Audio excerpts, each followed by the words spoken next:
We've got something interesting to check out today, the Galaxy S26 Ultra. Now, what I have here is a dummy unit, which will compare directly to the real Galaxy S25 Ultra. Even though these are physical models, there are some subtle but noticeable changes in design that are worth diving into. Let's break down exactly what's different, starting with the first thing most people will notice.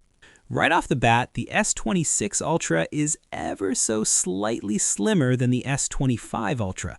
The numbers tell the story, 8.2 millimeters versus 7.9 millimeters. It's a minor difference, almost imperceptible at first glance, but when you hold both phones in your hand, that tiny change can actually shift the feel. It's minimal, but meaningful enough for those who notice details. Looking closer at the corners, the S26 Ultra introduces a more curved design compared to the S25 Ultra. Samsung has smoothed out the edges, giving it a more classic Galaxy look and improving overall comfort. The difference is subtle, almost imperceptible in photos, but when seen side by side, the S26 Ultra's rounded corners do stand out just a little. Now check out the displays. The S26 Ultra appears wider when compared directly to the S25 Ultra. Even on a black screen, you can tell the difference in width. Height-wise, it's also slightly taller, although that's harder to perceive without comparing the two units side by side. The screen size remains basically the same, 6.8 to 6.9 inches, but these small adjustments change the phone's presence. One of the more interesting changes is the S Pen placement. On the S26 Ultra, it sits closer to the edge of the phone, while on the S25 Ultra, it's more towards the flat side.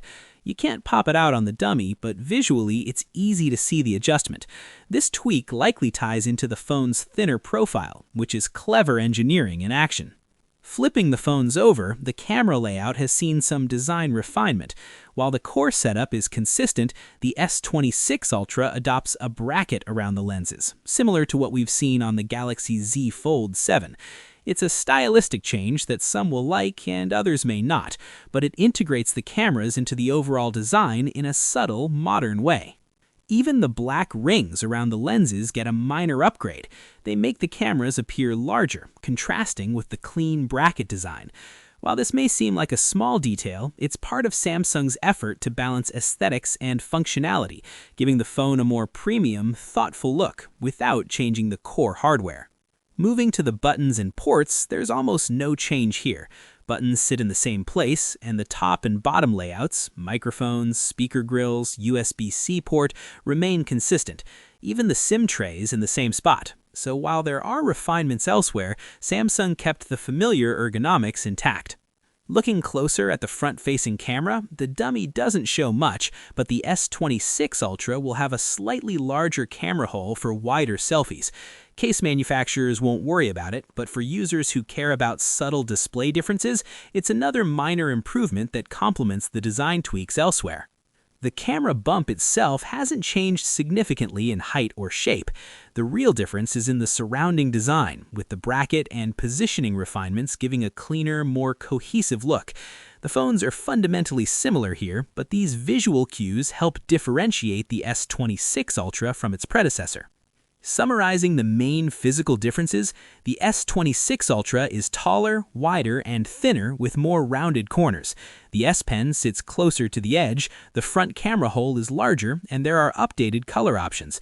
These are subtle changes, but collectively they refine the feel and aesthetics of the device without altering its core functionality. When you place the two phones side by side, the differences are there, but they're subtle. You really need to hold them both to appreciate the refinements.